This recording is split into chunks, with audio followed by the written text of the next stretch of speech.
My name is NURUL, so I will presenting our report on our social observations. Okay, for introduction, I would like to talk about the origin of our society. Okay, we must first understand the root of the origin of our society. That includes our culture sphere, community status, society behavior, and so on. And we also must understand the concept of sociology. Sociology is a social experience that focus on society human behavior, social interaction, and aspect of culture associated with everyday life. Okay, let's talk about society in Malaysia.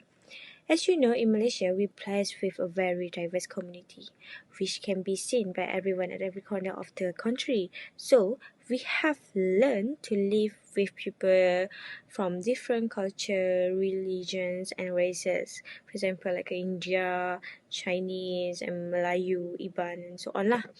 In this report, we're going to look into two local news articles that discuss certain issues that happen within the school environment.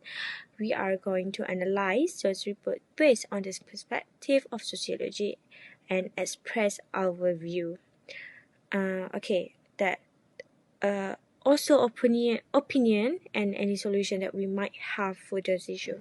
Thank you. So I will pass to the next. Assalamualaikum to Madam Izzati. Today I'll be presenting about the two of sociology perspective. The first one is interactionist. So what does interactionist mean? So basically, interactionist is to understand the process of interaction in a society. So basically, in interactionist, the study is specifically all about the interaction, the relation among human being and their behavior. To put this in a simple word, I will give an example. So one of the example is if you see a man and a woman in a house, and they light up a candle. So what does this mean? Okay, so in interactionist, in the sociology perspective, we can come up with some of the possibilities. Okay, for example, they light up the candle because their house might be running out of electricity, or they are celebrating birthday, or they are doing some kind of ritual. Okay, all of these possibilities is what in interactionist perspective. So basically the key is the social interaction. All right, so the next one is functionalist. So what does functionalist mean? It means to understand social structure in a society. So in functionalist, the key to functionalist is another institution which they need to depend to one another in a society. Uh, to make it simple, I will give an example. One of the example is the government will provide school to the society, and in exchange, the parents need to pay for their taxes for the school education to their children. So basically, functionalist is the social structure that shape the society. Okay, all the function of every institution in the society, they give benefits to one another. So basically, that is what functionalists mean. So that is all from me. Thank you. Okay, for my part is which is critical and conflict. For the critical part is focus on the unequal access to education that certain individuals receive due to their social standings. Critical also aims to identify, challenge, and eventually change oppressive power structures in society. For example, pedagogy is a political practice and the lesson students receive and understand it. And then for the conflict part, which is conflict is useful to understanding how social structures affects students in the public school system. It also can use the conflict theory to understand how experience in public school can affect students through their life. Apart from that, determine the nature of the conflict between these groups is important to apply the theory of conflict. That's all for me. Thank you. Hello everyone, my name is SHAHIRA, and today we are going to next part is a new analysis. There are sociology viewpoints that can be credited according to the study of the article's report. According to report 1, as part of their celebration at the conclusion of the academic year, students vandalized many school property. The study emphasized that the behavior is alarming and has generated a number of concerns about authority and consideration for school property. This problem is related to the functionalist view of education, which emphasizes the value of instilling social norms and values in students by school. This makes that the school are vital in helping children become socially integrated and preparing them for their future society role. Many ways to manage this behavior, such as multi-project strategy, encourage positive behavior through reward and incentive.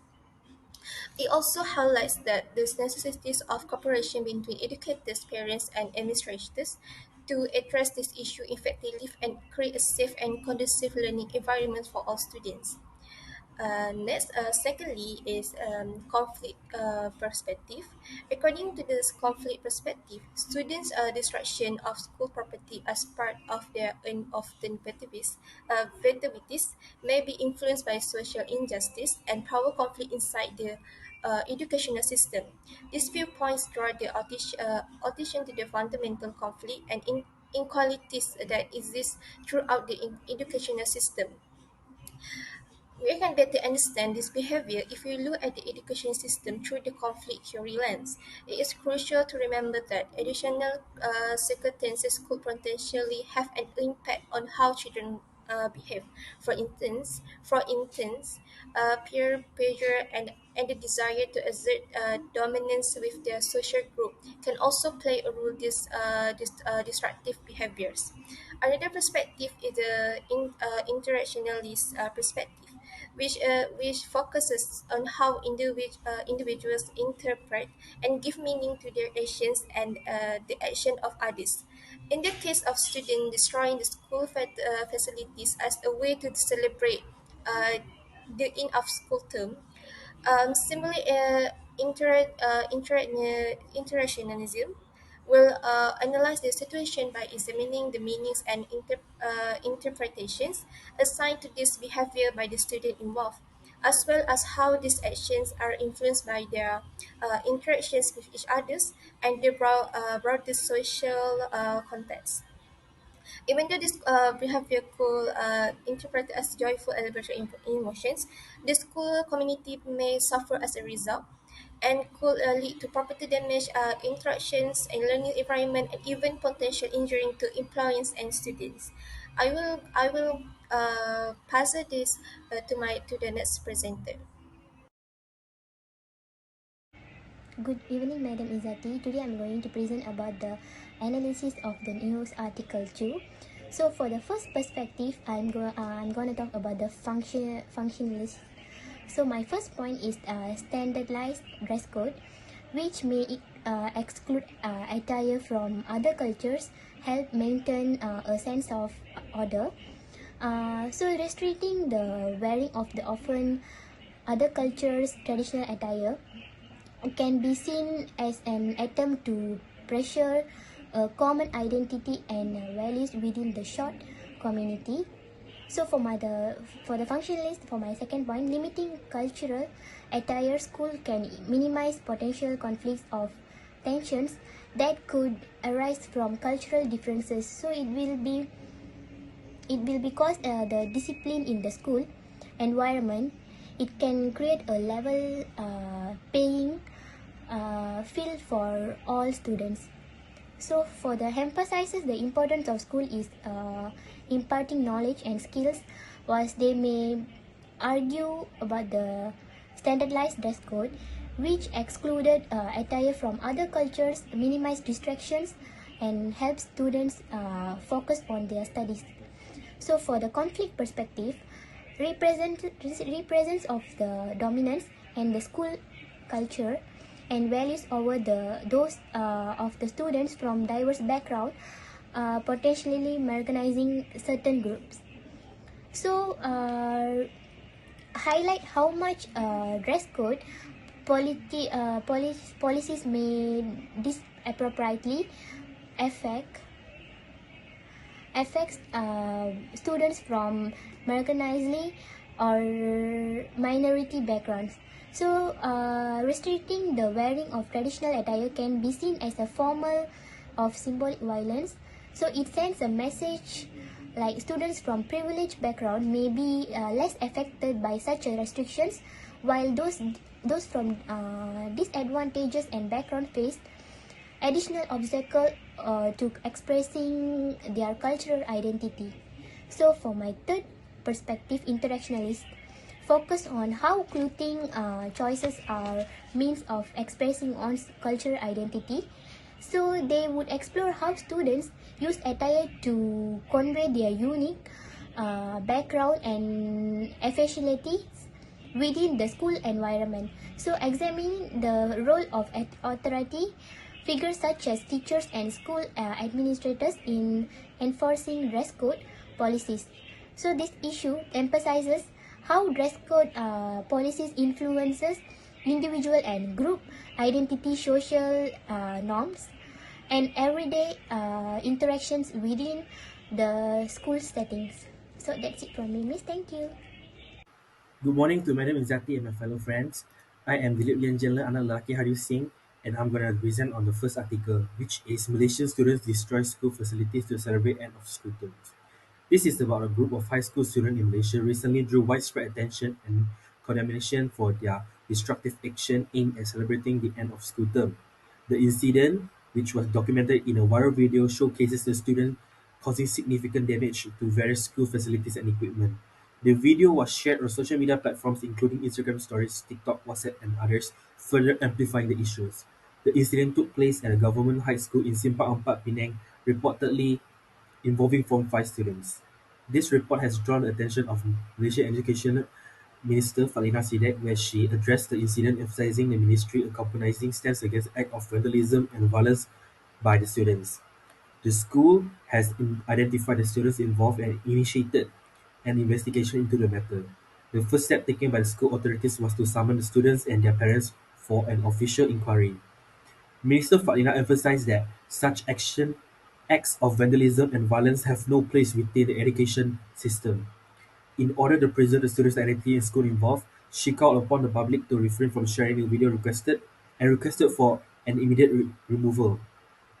Next, Muhammad Nur Izzat Muhammad Johari, the chairman of Malaysian Universal Charity Organisation Amal Sejagat, expressed his dismay at the incident, emphasizing that vandalism should not occur. He argued that deteriorating morals and ethics among students contribute to such behavior and called for greater respect for educational institutions. Johari urged parents to play an active role in instilling moral values in their children and underscored the importance of schools as a place of learning, not destruction. That's all from me, madam. Thank you. I'm going to pass to the next presenter. Hi, my name is Wong Yiling, and today I will be explaining about article review 2. The title of the second article that we have chosen is School Barred Our Wearing Other Cultures' Traditional Attire, says student. The characters involved in this article are a group of students, the headmistress of the school, and groups of parents. Now, what is this review about? This article is basically about a school that bans their students from wearing the Indian traditional attire clothing called a sari and writes the names of their students who breaks this rule in the disciplinary record that can impact their future greatly. The school also only allows students to wear their religious bracelets with a school pass. Without it, they get their names also jotted down in the disciplinary book.